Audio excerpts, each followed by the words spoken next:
안녕하세요. 책 읽어주는 그녀, 라라입니다. 제가 오늘 소개해드릴 책은 관계력입니다. 이 책은 2023년 7월에 출간되어 현재 자기계발서 분야 신간이자 베스트셀러인 책이에요. 출판사는 크레이하우스, 저자는 김다한님입니다. 이 책은 아들러 심리학과 도파민의 작용 원리를 기반으로 관계력을 회복하는 법을 알려주는 심리 전략서입니다.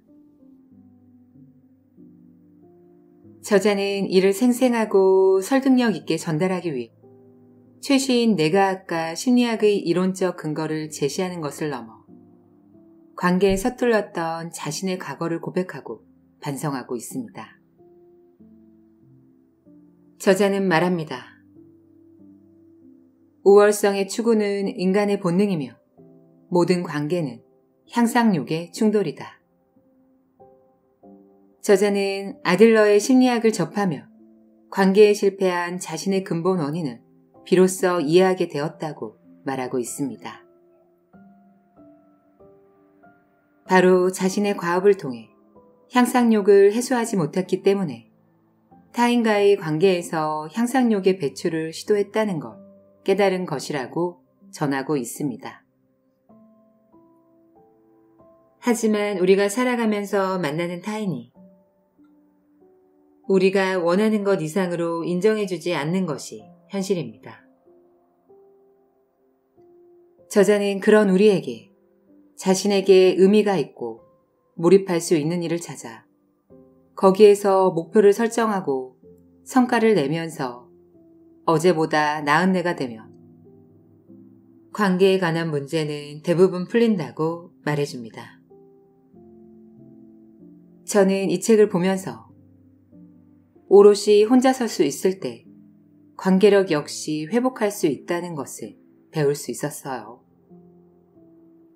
살아가면서 마주하게 되는 타인과의 관계, 열등감, 불안감에 대해 현명한 조언을 해주는 멋진 책이에요. 그럼 저와 함께 관계의 주도권을 되찾기 위한 심리 전략서를 만나시러 책 속으로 들어가 보실게요.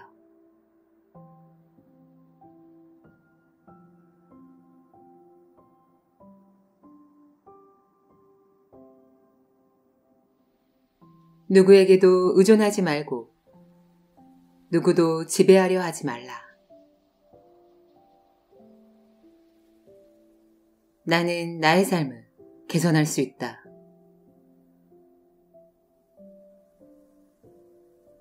관계력 향상을 위한 9가지 조언. 1. 진심만으로 모든 것이 해결되지 않는다. 많은 사람이 기술적 분석이나 노력 없이 진심만으로 모든 것을 해결하려고 한다. 이성관계에서도 그렇다. 그러나 보이지 않는 진심보다 중요한 건 그 진심이 어떻게 표현되는가이며 그보다 중요한 건 상대가 나의 진심을 소화할 수 있을 타이밍을 알아보는 것이다. 사람마다 좋아하는 음식과 싫어하는 음식이 있는 것처럼 내 진심의 농도가 아무리 짙더라도 상대가 이를 소화하지 않으면 별 도리가 없다. 그렇다고 이러한 상황에 서글퍼할 필요는 없다. 결국 누군가는 내 진심을 소화해 줄 거라 믿고 긍정적인 태도를 견지해야 한다. 사실 진심보다 확실한 것은 타인의 우월성을 섭취하고자 하는 욕구다. 진정성, 일관성, 정직함 등은 하나의 우월한 정서적 자질일 뿐 그것이 모든 것을 해결해 주지는 않는다. 상대가 나의 진심을 알아보지 않는다고 느낄 때가 많을수록 그 에너지를 자신의 성장을 위해 써야 한다.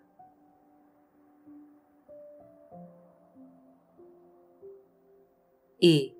상황이 바뀌며 성격도 관계도 바뀐다. 누군가가 성공했을 때 태도가 달라지면 사람들은 변했다라는 한마디로 그를 비난한다. 그러나 상황에 따라 변하는 건 인간의 본능이다. 지갑 속 신용카드를 집에 두고 나오거나 충전기가 없는 상태에서 핸드폰 배터리가 다 닳아간다면 초조해지는 게 당연한 것처럼 말이다. 재산, 명예, 권력, 나이, 커리어, 역할 등이 변하면 자연스레 성격도 태도도 관계도 변한다. 정서적 영역을 포함한 어느 특정 부분에서 우월해진다면 나의 우월성을 공유하고자 하는 사람도 동시에 늘어난다. 그 풍요로움이 여유 있고 자신감 있는 태도를 만든다. 그러니 상황이 어려울수록 원망하고 비난하고 분석하기보다 상황을 바꾸기 위해, 우월해지기 위해, 풍요로워지기 위해 행동해야 한다. 우리는 누구나 상황에 취약하다. 그러나 우리에겐 상황을 개선할 수 있는 힘이 있다. 되도록 자신을 현재보다 좋은 상황에 두기 위해 노력해야 한다. 인간관계의 모든 문제를 일시에 해결할 수 있는 이상적인 모델은 존재하지 않는다. 그것은 허구다. 관계력을 키우기 위한 핵심은 먼저 자신이 변화하는 것이다.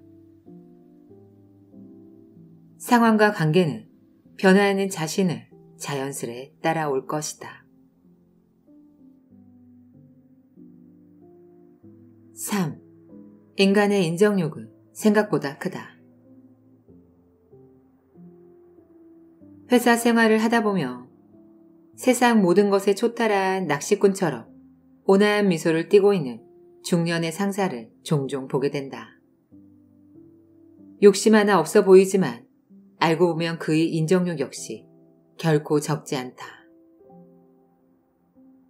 그저 사회성이 뛰어나 자신의 인정욕을 겉으로 드러내지 않을 뿐이다.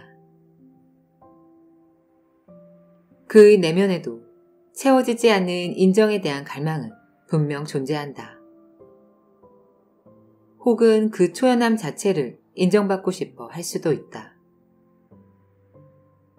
실제로 대화를 나눌 때 과묵하고 무뚝뚝한 사람이 메신저로 이야기할 때는 굉장히 수다스러운 경우도 많다. SNS에 포스팅하는 글이나 사진에서는 자의식이 과잉되어 있는 듯한 모습도 자주 볼 수 있다. 조용해 보이는 그의 입에도 고여있는 말이 많고 누군가 자기 이야기를 들어주기를 바라고 자신의 존재를 인정해 주기를 원한다. 매사에 온화하고 겸손한 사람은 타인들이 자신의 온화하고 겸손한 풍성을 알아봐 주길 원한다. 미숙한 사람들은 그런 그가 한없이 너그러우리라 생각하고 정제되지 않은 말들을 쉽게 내뱉는다. 인정욕이 없어 보이고 겸손해 보이는 사람 역시 누군가에게 부정적인 평가를 받는다면 그 말들이 가슴에 오래 남아있고 그 말을 뱉은 사람에 대해 골몰할 것이다. 세상 누구나 자신을 둘러싼 평가에는 극히 예민하다. 긴장을 풀고 함부로 말해서는 안 된다.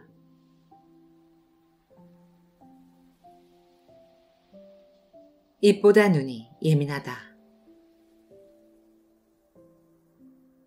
한 개인이 인생을 살다 보면 필연적으로 수백, 수천 사람들의 행동을 관찰하게 된다. 눈으로 담는 정보에 비해 입으로 표현되는 양은 극히 일부다. 그 사람의 말투가 어눌하고 순박해 보인다고 해서 그 사람의 눈이 무딘 것은 아니다. 사람들은 어눌해 보이는 그의 모습에 편하고 투박한 말을 쉽게 던지지만 그 때문에 그는 무시당한다는 느낌을 자주 받는다.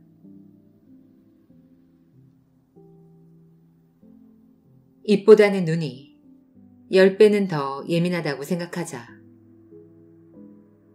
상대는 비교적 정확히 타인이 어떤 감정과 생각으로 자신을 대하는지 알아차린다. 이를 간과하고 그를 함부로 대한다면 추후 명분과 구실이 생겼을 때 자신을 하대한 타인에 대해 공격 반응을 보일 가능성이 크다. 호감을 사는 것보다 중요한 것은 미움을 사지 않는 것이다. 말을 제법 잘한다고 생각하는 나조차도 타인에게 내 의견을 충분히 전하지 못할 때가 많다. 그래서 글 쓰는 일을 업으로 삼았다. 하지만 주변 사람들은 내가 하는 말만 보고 내 역량을 가늠했다. 그들은 내가 인간관계에 관한 책을 쓴다고 했을 때 의아한 반응을 보였다. 겉모습만 보고 나에 대한 이미지를 고착화한 것이다. 말은 생각을 담는 그릇임이 분명하지만 그 그릇은 생각을 모두 담을 만큼 넓지 않다. 그러니 상대가 하는 말만 보고 상대의 생각이나 역량에 대해 속단하지 않아야 한다.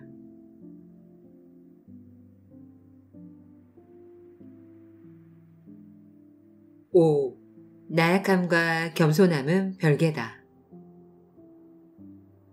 성격이 좋지 않아서, 게을러서, 꼼꼼한 성격이 아니라서 라는 식으로 자신의 결점을 쉽게 노출하는 사람이 있다.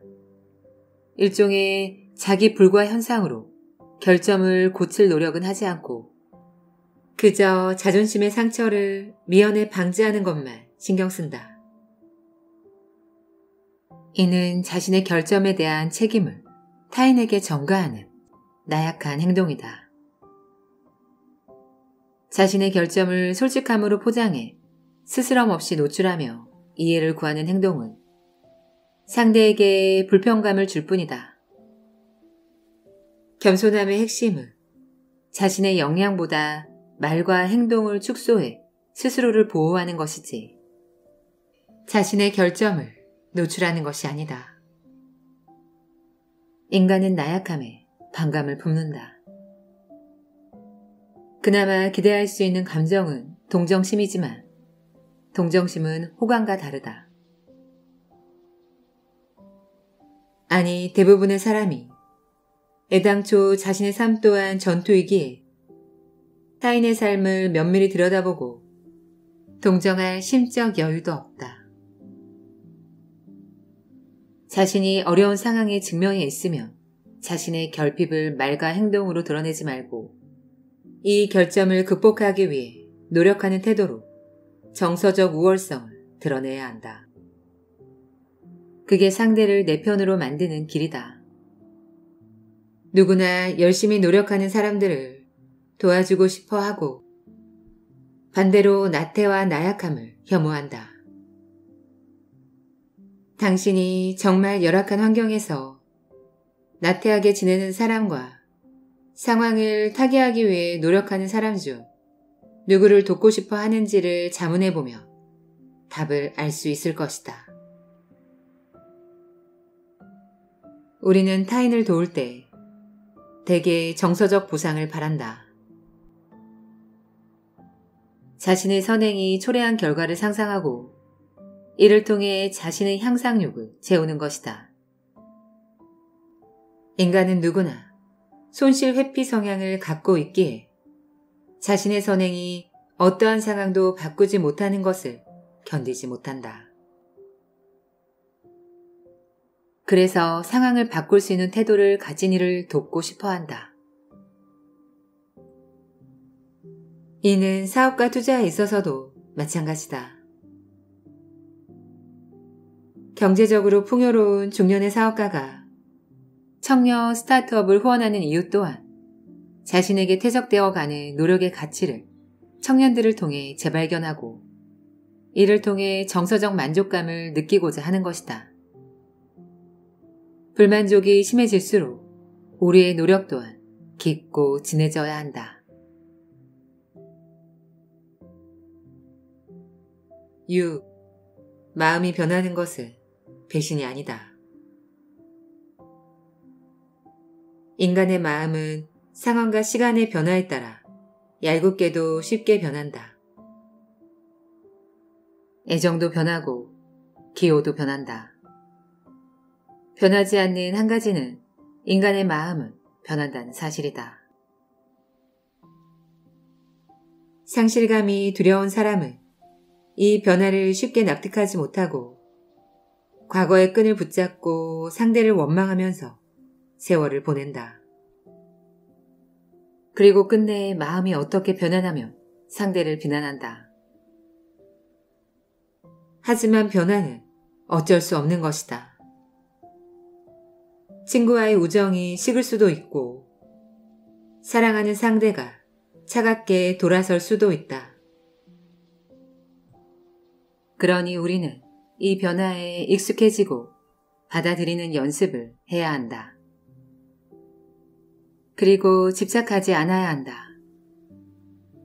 직장에서 누구보다 가깝게 지낸 동료가 퇴사하는 순간 완전 남이 되기도 한다. 사회생활을 하다 보며 저마다 가면을 쓴 채 역할극을 하고 있다고 느낄 때가 많다. 자신을 포함한 누구나 자신이 쓸 가면을 선택할 권리가 있는데 타인의 선택에 과민 반응할 필요가 없다. 배신은 신뢰관계를 이용해 상대를 착취하는 것이지 단순한 변신과는 다르다. 10년을 알고 지낸 친구보다 3개월을 알게 된 친구와 더 가까워질 수도 있다. 그렇다고 해서 그가 오랜 우정을 배신한 것은 아니다.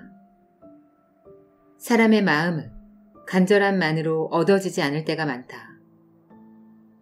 그 사람에 대한 생각을 많이 할수록 감정적 투자가 커지니 더욱 매달리게 되고 그러니 관계 역학에서 힘을 잃는다.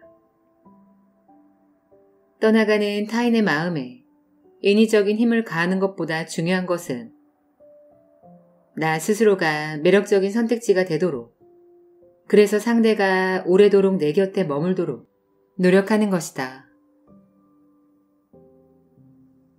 가깝다고 생각했던 사람이 멀어지기도 멀다고 생각했던 사람이 가까워지기도 한다. 가까운 사람이 멀어지는 과정을 지켜보는 것은 매번 가슴이 아프다. 그럼에도 우리는 이런 일을 빈번히 겪을 것이다. 피할 수 없는 사실이기에 그것에 익숙해지고 무뎌져야 한다. 우리가 할 수 있는 최선은 자신이 여전히 매력적인 사람으로 남을 수 있도록 스스로를 가꾸고 더 나은 사람이 될 수 있도록 계속 성장하는 것이다.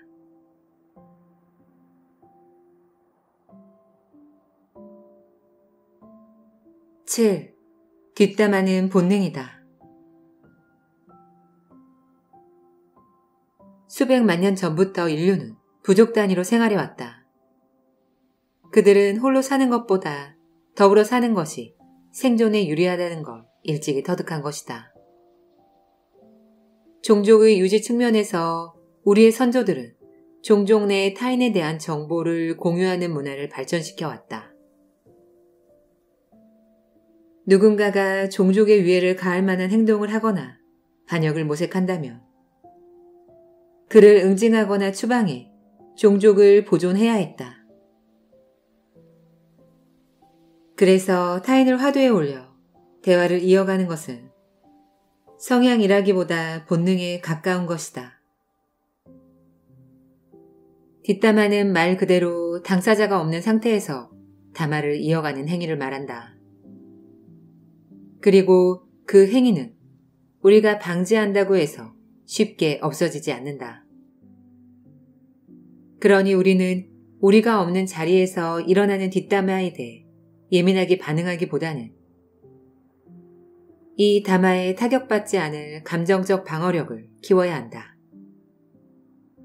뒷담화에 지나치게 신경 쓴다며 애꿎은 감정만 소비하고 하루의 기분만 망칠 뿐이다. 뒷담화는 언제까지고 이어질 것이고 타인에 대한 정보는 실시간으로 업데이트 되기에 건강한 자존감을 바탕으로 타인에게 친절한 행동을 이어간다면 나에 대한 평가도 언젠간 바뀌게 될 것이다. 물론 그 뒷담화가 실질적 위협으로 다가온다면 나에 대한 호의로 충만한 타인과 연대하여 이를 봉쇄해야 한다. 그러나 단순한 소음 정도의 뒷담화라면 이를 그저 자연스럽게 받아들이는 의연한 태도가 필요하다. 8. 개인에 대한 평가는 바뀐다. 옛 회사 동료 중에 열정맨이라고 불리던 사람이 있었다. 그는 필요 이상으로 지나치게 노력해 끊임없이 주변에 위화감을 조성했다. 그럼에도 그의 업무 수행 능력은 늘 기대 이하였다. 누군가는 멍청하다고 그를 평했다. 그를 좋아하는 사람은 회사에 거의 존재하지 않았다. 하지만 연차가 쌓이면서 그는 책을 읽고 자기 개발에 몰두했다. 타인에 대한 배려의 중요성을 깨닫고 자신만의 처세술도 완성했다. 투입되는 지식의 양이 늘어남에 따라 업무 능력은 비약적으로 향상됐다. 넘치는 열정으로 타인의 업무를 보조했고 주어진 업무 역시 깔끔하게 소화해내기 시작했다. 그의 평가는 몇 달이 지나지 않아 완전히 바뀌었다. 모두 그와 함께 점심을 먹고 싶어 했고 또 함께 일하고 싶어 했다. 그에 대한 평가가 바뀌자 그가 사회초년생 때 저질렀던 실수들은 어느덧 웃으면서 이야기할 수 있는 안주거리가 되었다. 이제 사람들은 그의 성장 서사에 주목했고 그에 대해 호기심을 갖기 시작했다. 사람은 망각의 동물인가 동시에 다분히 현재의 지향적 사고를 갖고 있다. 과거에 그가 나에게 적지 않은 피해를 주었더라도 진정으로 사과하고 피해 이상의 보답을 베풀며 한때 증오했던 사람이라도 다시금 기회를 준다. 그러니 현재 좋은 평가를 받지 않는 사람이라도 그를 무시하지 말아야 하고 만약 자신이 지난날 과오를 저질렀다면 이를 덮기 위해 더욱 노력해야 한다. 앞에서 말했듯 사람의 마음은 변한다. 진정성 있는 사과와 보상이며 목석 같던 사람의 마음도 돌릴 수 있다. 좋지 않은 평가를 받고 있다면 지레 겁먹고 포기하지 않아야 한다. 그와의 좋지 않던 과거도 서로 추억할 날이 올 거라 믿고 자신을 변화시켜야 한다.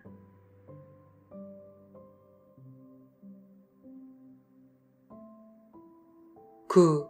타인이 나를 어떻게 생각하는지는 정확히 알 수 없다. 우리는 모두 자기 초점적 주의를 갖고 있기에 타인이 우리를 어떻게 생각하는지 지독히도 궁금해한다. 그리고 상대에게 자신에 대해 어떻게 생각하냐고 물으며 답변을 재촉한다. 또한 술자리에서 은근히 자신의 평판을 물어보기도 한다. 그러나 결론부터 얘기하면 우리는 평생 그것을 제대로 알 수 없다. 사람에 대한 인식은 그날의 기분과 상황, 상대의 최근 행동과 표정, 말투에 따라 시시각각 변하며 그에 대한 인상조차 사람마다 판이하다. 쓰다스러운 친구도 때로는 유쾌하게 느껴지기도, 때로는 유난스럽게 느껴지기도 한다. 그리고 사람이 사람을 판단하는 데에는 이해관계와 감정, 상황이 복잡하게 얽혀 있다. 관계의 풍요 속에서 사는 사람일수록 매력적인 선택지가 많기 때문에 상대에 대한 호감 역시 일정 기준에 미달하게 된다면 금세 식어버리고 만다. 그렇기에 이를 명료화된 언어로 표현되길 요구하는 시도는 대개 더 큰 오해를 부르기 십상이다. 사실 대부분의 경우 우리 머릿속에도 타인에 대한 인상은 흐릿하게 그려져 있으며 따라서 이를 정확히 말로 표현하는 건 어려운 일이다. 소통 과정에서 왜곡과 오해가 빈번하게 발생할 수밖에 없다. 또한 상대에 대한 안 좋은 인상이 있더라도 이를 그대로 표현하는 사람은 거의 없다. 우리 모두에게는 사회성이 있기 때문이다. 그 사람 앞에서는 본심이 아니더라도 대개 긍정적인 방향으로 이야기해 줄 것이다. 그러니 이를 사실로 믿게 되면 더 큰 왜곡이 발생할 수 있다. 그래서 우리는 긍정적인 평가를 찾아 헤매는 고고학자가 아닌 스스로 최선의 기준을 세우고 이를 지키기 위해 노력하는 행동가가 되어야 한다. 평가는 그런 다음 자연히 따라오는 것이다. 물론 그 평가가 어떨지는 정확하게 알 수 없더라도 최선을 다했다면 자신감을 갖고 행동하면 된다. 그리고 이조차도 쉽게 변할 수 있기에 일관되게 노력해야 한다.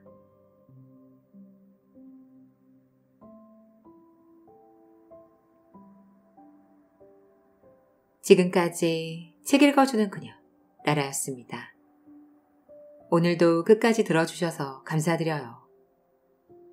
우리 구독자님들 잘 지내고 계시죠? 며칠 전 지인이 많이 아프시다는 연락을 받았어요. 너무 당연하다고 생각했던 건강에 대해서 다시 한번 돌아볼 수 있는 시간이었어요. 우리 구독자님들도 건강 잘 챙기셔야 해요. 저는 항상 여러분을 응원합니다. 아시죠? 사랑합니다.